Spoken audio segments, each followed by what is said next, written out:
So, to start the mind in that space, you offer a perfect world, and there's some magic in imagining a perfect world, because if you're afflicted, having your mind go and sit in an idea of beauty, perfection, ease, peace, balance, and all those things might alleviate a bit of the afflictions.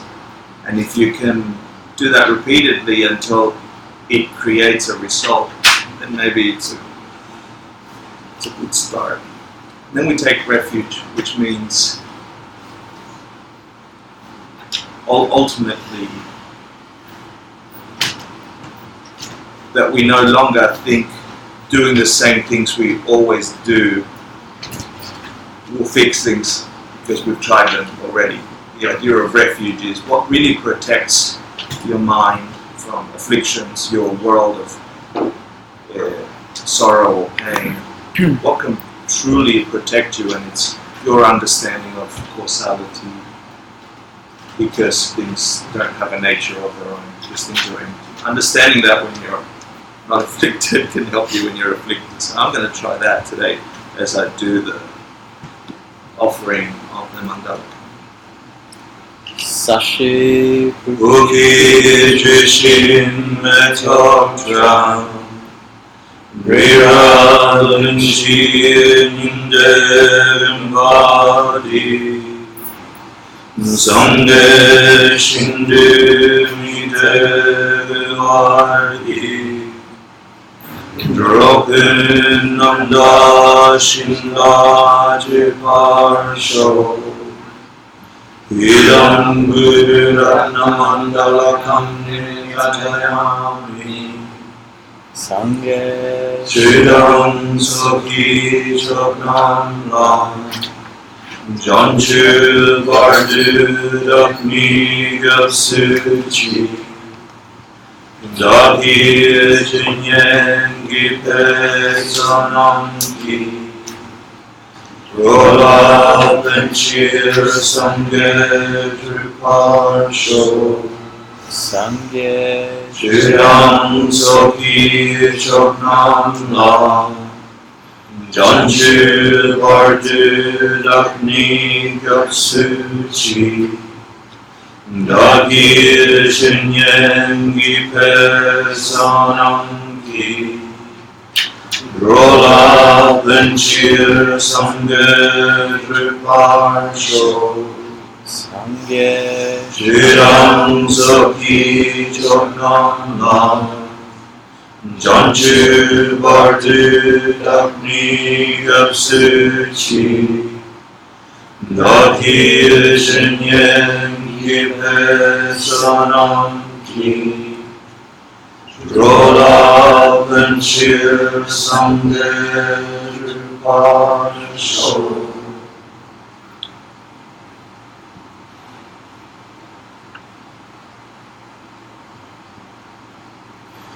So I'm going to invite a double in-size hello. Snacking. I'd like to do a meditation on removing suffering from the world.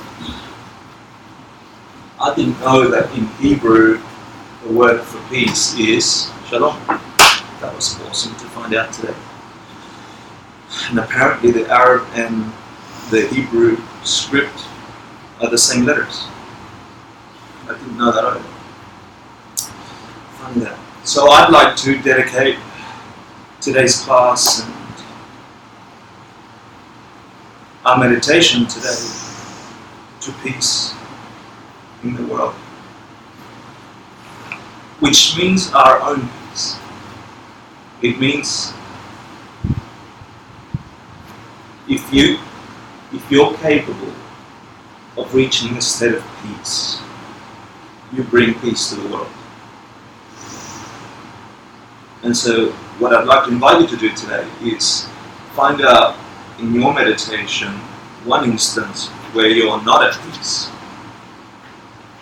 One instance where you lashed out. One instance when you harmed. Regardless the excuse. Regardless the cause. whether justified or unjustified, if at any point your heart was to harm, I want to grab one instance of that in your heart today, and I want to find the root cause, the wisdom view of it, invite a perfect universe around it, and destroy that one instance of your karma, of your anger or your war, so you can find one instance of peace in your heart.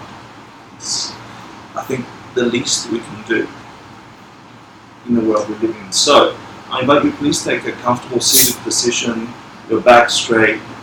It's your next 5 minutes are purely yours. Within your heart, you know what's going on in your mind and your body. So make it worthwhile. You could sit there and do a fast meditation, or you could really be a little fearless and try to do something you hadn't done before, or go places you haven't been before if you've meditated often. So one thing I ask is you try and stay as still as possible to not disturb the other people in the room. Thinking of other people, you comfort you sit your body comfortably so you don't have to move. And just begin by withdrawing your senses, scanning the room mentally, the sounds, the temperature, your physicality in this room, your heaviness or lightness, your bones, your skin. Just get a sense of you in the space. Scan your body and relax any tension in the thighs, in the back, shoulders, the neck.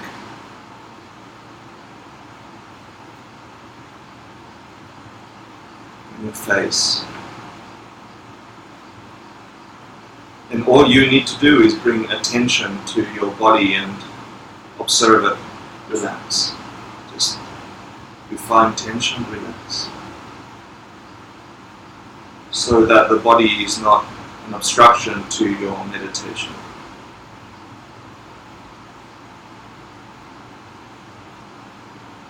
Now we go a little inside by catching the sensation of the breath entering and exiting your body.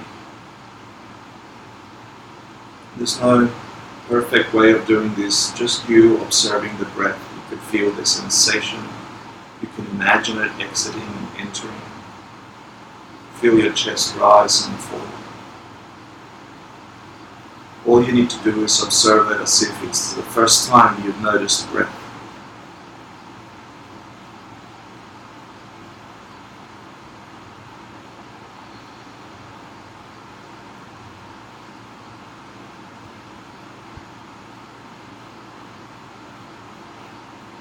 Mind wanders, it's no problem, just return it gently, just gently to the breath.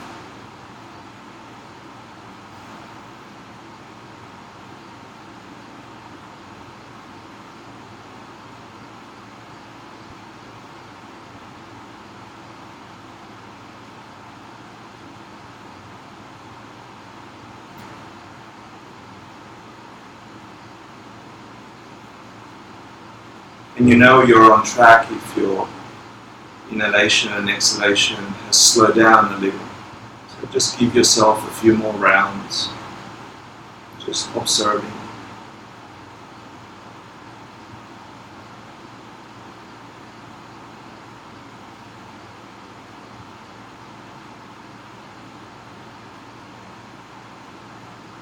Your precious life riding on your breath.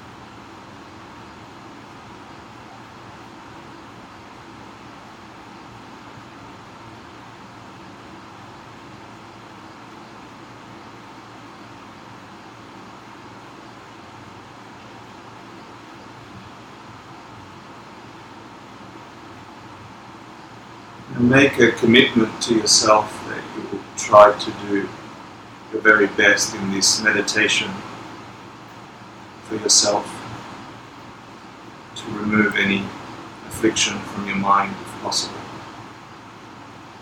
so you can bring peace to your mind.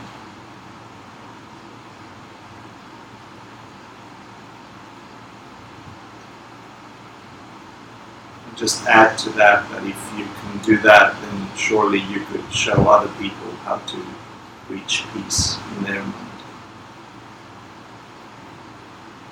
People you love, people that need you.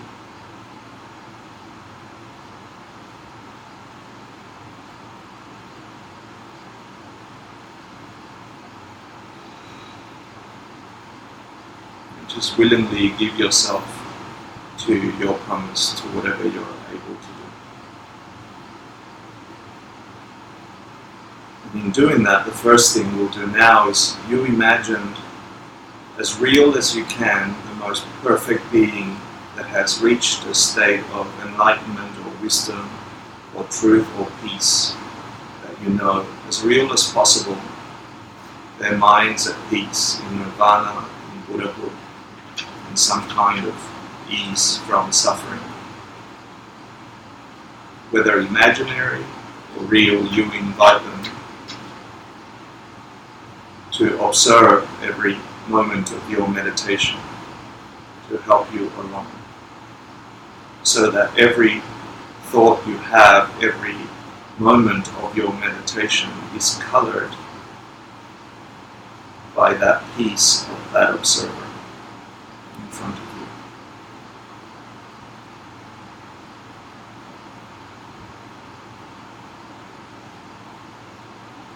So you can imagine them seated facing you. You can look for details in their body. You can feel their sensation, a warmth in front of you.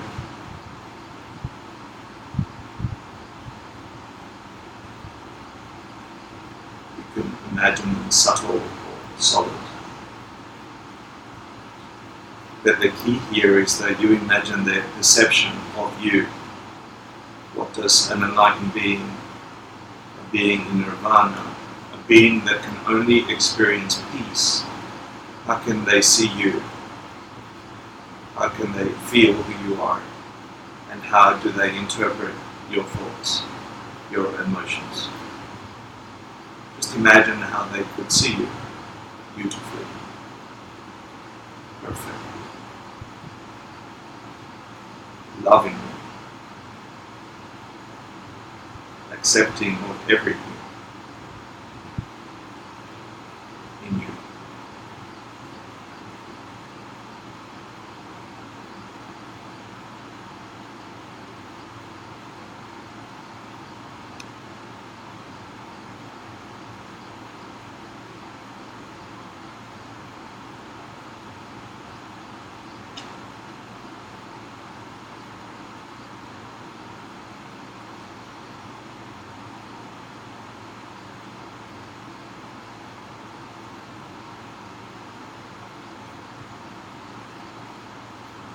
If you know the 7-limb practice, just make them a beautiful offering. Some mental offering, some memory offering. Anything at all from your heart to them.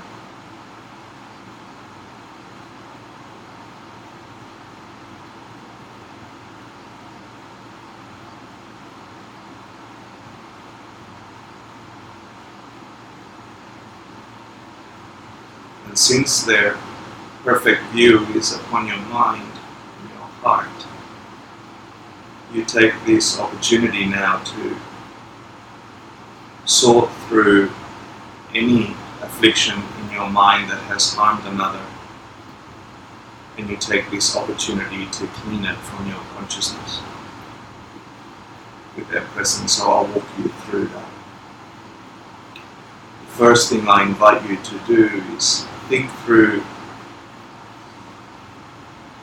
the first thing that pops up when I ask you, when have you intended to harm another, whether it was physically whether it was verbally or whether it was mentally. Regardless of which way you tried to harm another, you wished harm upon them. Maybe it was a moment of anger, you spoke out. Maybe you took something from someone. Or maybe you just had thoughts about them suffering as an intention. Regardless what started it, what caused it, where it came from, I just want you to pick one instance in you that is in your mind, is in your continuum. And if you don't address it, it grows there and creates a bigger sense of itself. Karma's multiplying double every 24 hours, they say. So pick a moment, remember the moment. Just very cleanly look at it as that moment where you intended to harm another. And you're imagining this in front of this enlightened being that you can perceive as having a perfect mind, of having the capacity to see how to stop that harm that can evolve into more harm